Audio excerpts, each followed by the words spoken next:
what makes a good example on your IELTS essay. So basically, good examples are tangible examples. They're examples that are real. They're not vague, sort of non-specific ideas. They are very to the point and specific and show your claim in action. So what does that mean? So that means if I was to share an example, just the other day I saw an essay question, and this essay question said, parents should be strict with their children. Do you agree or disagree?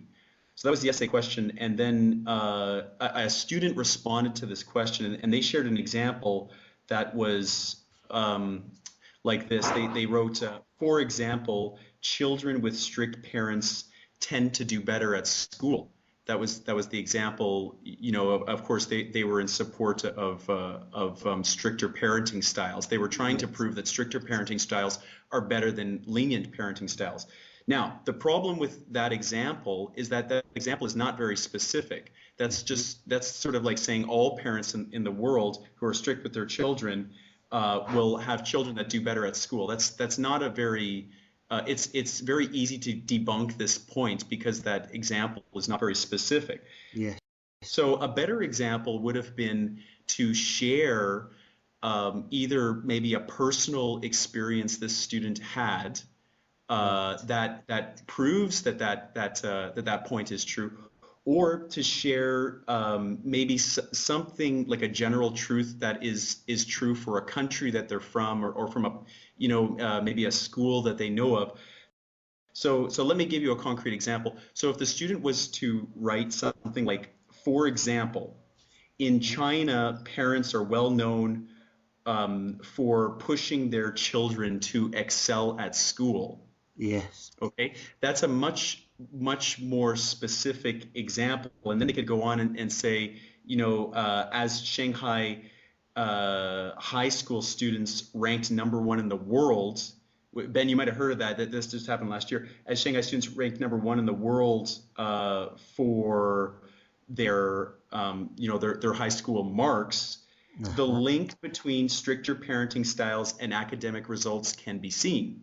Right. So now we've gone from having a very vague example that didn't really say anything at all to an example that is very hard for the reader to debunk. Now, when you write this on your IELTS exam, your examiner is going to see this and they will be convinced of your point. I mean, it's hard to argue otherwise. You've just shown an example that is true to life.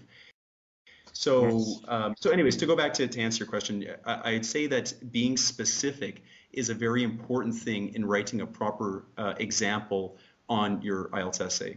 Right.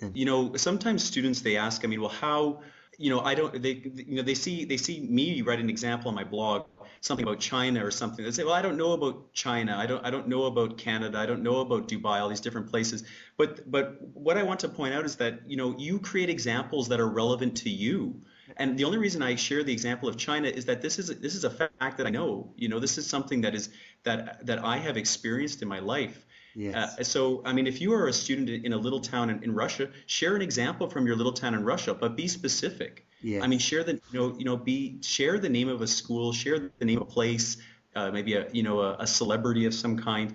I mean, just being specific, that's the important point. And as long as you can be specific and use that in your example, you will strengthen your overall argument. It makes it so much harder to kind of to counter argue what you're saying if you can show your point in action. How would you construct the paragraph relating to a personal experience? How would you go about that?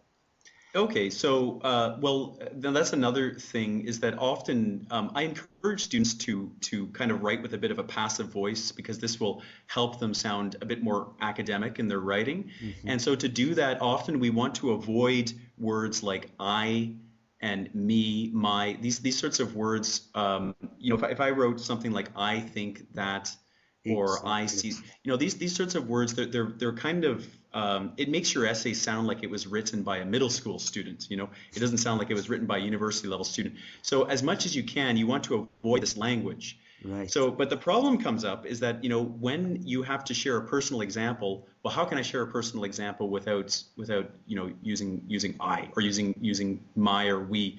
So at this point, that's when in your example, you can use these phrases just to share this personal example, and then you can switch back to speaking more academically and discussing what it is you have shown in your example. So for example, if you were writing a paragraph about parenting styles, let's say, and then you share the example. So, for example, I am from a Chinese family, or whatever. I'm from a Canadian family, an English family, and parenting styles are like this. And then you share a very personal and very specific example. And then in the next sentence, you analyze what you say and you show how this example proves the claim that you've made.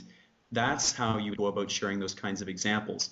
But I think the mistake that a lot of students make is that they sort of turn the entire essay into something that sounds like a diary, because they start saying like, I think this, and last week I did this with my friend, and so this is not what you want to do. I think that there's a time when you can use personal pronouns to talk about yourself and your personal experiences, and there's a time not to.